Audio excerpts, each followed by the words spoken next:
Bismillahirrahmanirrahim. Assalamualaikum warahmatullahi wabarakatuh. Hari ini kita memasuki tema yang terakhir dalam semester ini, yaitu meniti hidup dengan kemuliaan.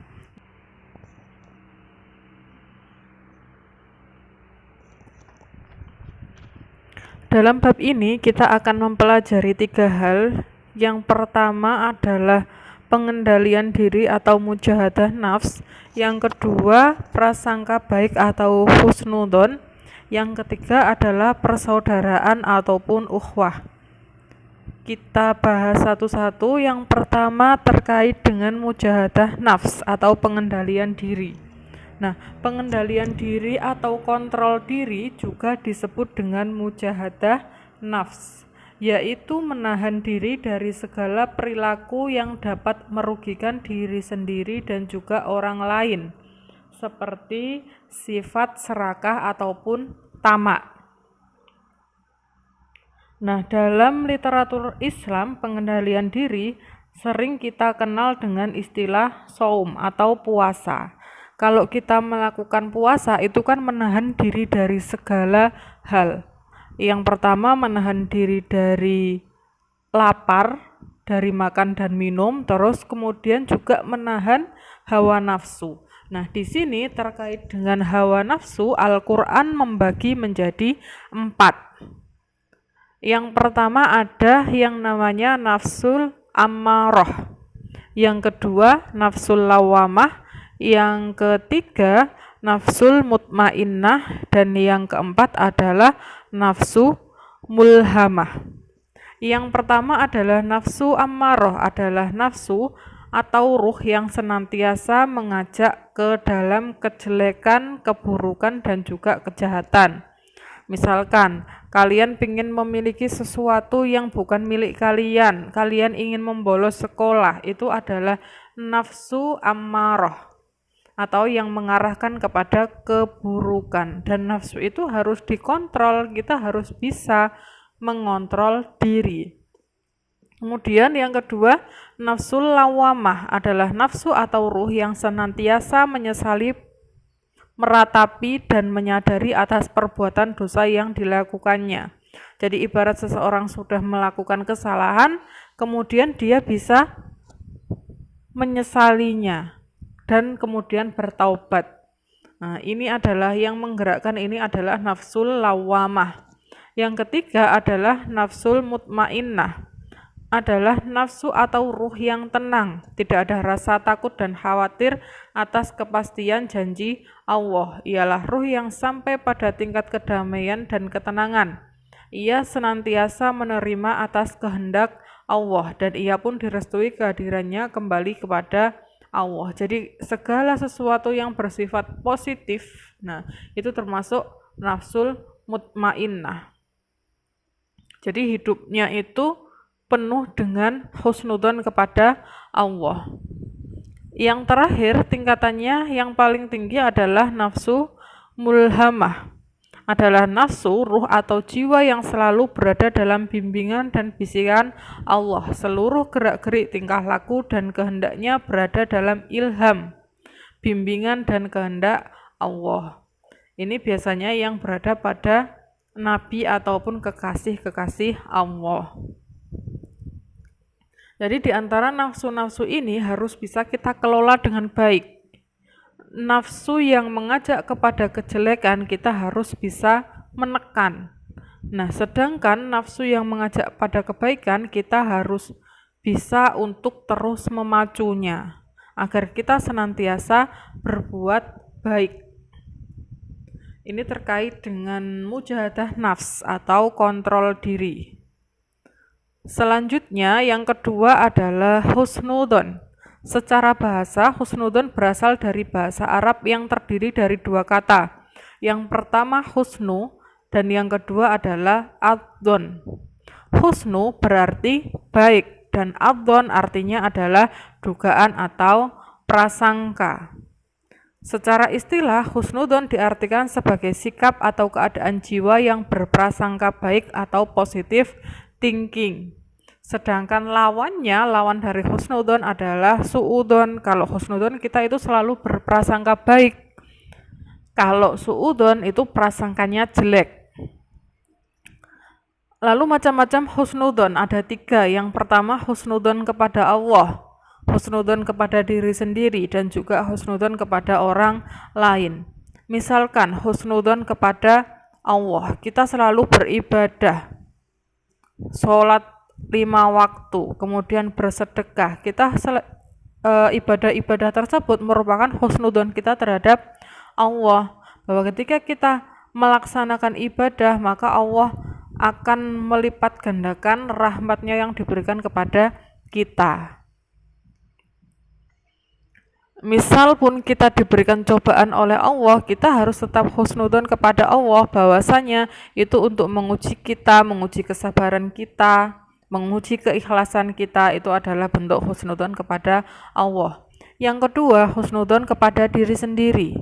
Ya, misalkan kita sedang mengalami cobaan, lalu kemudian kita berusaha untuk memecahkan masalah tersebut. Kita yakin bahwasanya diri kita itu mampu, berarti kita termasuk husnudon terhadap diri sendiri. Saat mengerjakan ulangan, kita mengerjakan sendiri tanpa mencontek. Itu sudah merupakan contoh husnudon terhadap diri sendiri. Karena apa? Karena kalian itu percaya dengan kemampuan diri sendiri. Yang ketiga adalah husnudon kepada orang lain. Jadi ketika ada orang yang ibaratnya rajin beribadah, misalkan tetangga kalian itu rajin pergi ke musola, kalian harus menerapkan sifat husnudon ini, bahwasanya tindakan yang dilakukan oleh orang itu semata-mata karena orang itu yang pertama ingin beribadah kepada Allah, yang kedua ingin memberikan contoh kepada lingkungan sekitar untuk mengajak sholat berjamaah. Tetapi orang yang suudon pasti berbeda pemikirannya. Orang itu setiap hari pergi ke musola, pergi ke masjid, pasti dia ingin pamer tentang ibadahnya. Kalau orang yang suudon pasti pemikirannya seperti itu. Nah, maka dari itu agama Islam menganjurkan kita untuk selalu berhusnudon, untuk berbaik sangka terhadap siapapun, baik terhadap Allah, terhadap diri sendiri, maupun terhadap orang lain.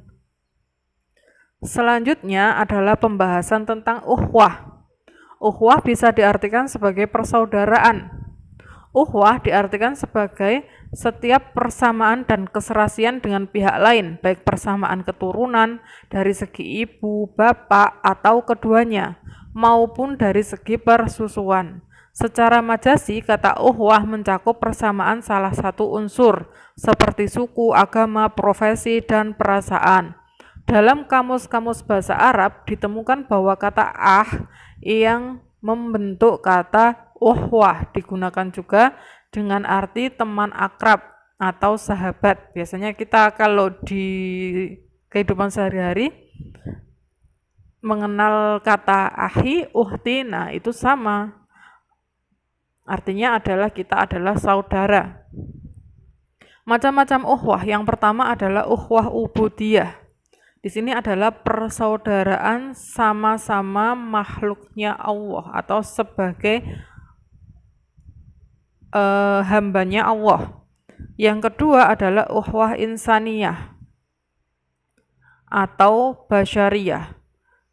Dalam arti seluruh umat manusia adalah bersaudara. Insan itu kan manusia. Jadi antara manusia satu dengan manusia lain itu bersaudara. Kalau ubudiyah itu berarti semua makhluk. Ya, makhluk ciptaan Allah, baik manusia, baik binatang, semua yang menyembah Allah termasuk dalam ikatan uhwah ubudiyah. Kemudian yang ketiga adalah uhwah watoniyah wa nasab, yaitu persaudaraan dalam keturunan dan kebangsaan. Misalkan kalian sama-sama orang Indonesia, sama-sama orang Jawa, itu terikat dalam sebuah ikatan persaudaraan yang namanya uhwah watoniyah. Yang terakhir adalah uhwah islamiyah, yaitu persaudaraan antar sesama muslim. Jadi walaupun kalian tidak saling kenal, selagi kalian masih sama-sama orang Islam, berarti kalian juga terikat dalam sebuah ikatan persaudaraan yang dinamakan ukhuwah Islamiyah. Makanya kita harus berbuat baik dengan siapapun, karena dalam ikatan kita semuanya adalah memiliki ikatan persaudaraan, baik masuk dalam ubudiyah, insaniyah, watoniyah maupun Islamiyah. Selanjutnya ayat Al-Quran tentang pengendalian diri, prasangka baik dan persaudaraan. Yang pertama di sini ada Quran surat Al-Hujurat ayat 12. Bismillahirrahmanirrahim. Ya ayyuhalladzina amanu jtanibu katsiran minadh-dhon. Inna ba'dadh-dhonni itsmun wa la tajassasu wa la yaghtab ba'dukum ba'dha. Ayuhibbu ahadukum ayyakula lahma akhihi maitan fakarihtumuh wattaqullaha innallaha tawwabur rahim. Hai orang yang beriman, jauhilah kebanyakan prasangka atau suudon, karena sebagian dari prasangka itu dosa. Dan janganlah mencari-cari keburukan orang dan janganlah menggunjingkan satu sama lain. Adakah orang di antara kamu yang suka memakan daging saudaranya yang sudah mati? Maka tentulah kamu merasa jijik kepadanya, dan bertakwalah kepada Allah, sesungguhnya Allah Maha Penerima Taubat lagi Maha Penyayang. Jadi dalam ayat ini menjelaskan bahwa kita sebagai orang Islam tidak boleh untuk berprasangka buruk atau suudon, ya, karena berprasangka buruk itu dosa. Lalu pesan yang kedua, jangan mencari-cari keburukan orang lain dan jangan menggunjing, karena orang yang suka mencari-cari keburukan orang lain dan menggunjing, ghibah, rasan-rasan, itu diibaratkan seperti orang yang memakan bangkai saudaranya sendiri. Jadi Al-Quran mengibaratkannya sampai seperti itu. Lalu yang kedua, Al-Hujurat ayat 10. Langsung saja saya baca artinya, orang-orang yang beriman itu sesungguhnya bersaudara. Sebab itu damaikanlah, perbaikilah hubungan antara kedua saudaramu itu dan takutlah terhadap Allah supaya kamu mendapat rahmat.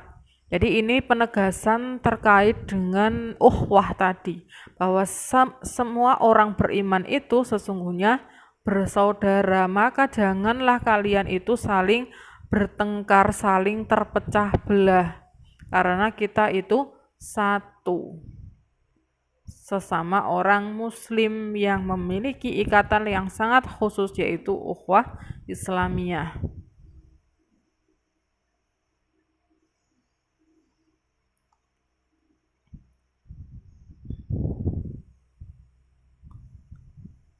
Selanjutnya adalah hadis tentang pengendalian diri. Yang pertama adalah hadis dari Abu Hurairah. Orang yang perkasa bukanlah orang yang menang dalam perkelahian, tetapi orang yang perkasa adalah orang yang mengendalikan dirinya ketika marah. Ini adalah hadis tentang mujahadah nafs atau pengendalian diri. Jadi mengontrol emosi itu lebih baik atau lebih tinggi tingkatannya daripada orang yang menang dalam perkelahian. Diibaratkan seperti itu dalam hadis ini. Yang kedua, hadis tentang prasangka baik. Jauhkanlah dirimu dari prasangka buruk, karena sesungguhnya prasangka itu adalah perkataan yang paling dusta. Yang ketiga, hadis tentang persaudaraan. Di sini ada hadis yang diriwayatkan oleh Imam Muslim. Perumpamaan orang-orang mukmin dalam saling mencintai, saling mengasihi, dan saling menyayangi seperti satu tubuh. Apabila ada satu organ tubuh yang merasa sakit, akan menjalar kepada semua organ tubuh, yaitu tidak dapat tidur dan merasa demam. Misalkan kita merasa sakit flu, ya kan? Tubuh kita menjadi panas, kepala kita juga pusing, mau makan juga rasanya ndak enak. Nah, itu diibaratkan orang mukmin itu seperti itu. Makanya kalau satu merasa sakit, semuanya pun akan terkena dampaknya. Maka bersatulah, saling mengasihilah, saling mencintailah. Agar apa? Agar ibarat seperti sebuah tubuh. Kalau satu tubuh itu sehat, maka semuanya dapat berfungsi secara normal.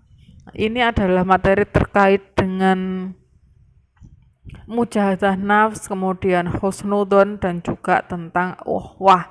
Anak-anak bisa membacanya kembali di buku materi siswa apabila ada sesuatu yang kurang jelas.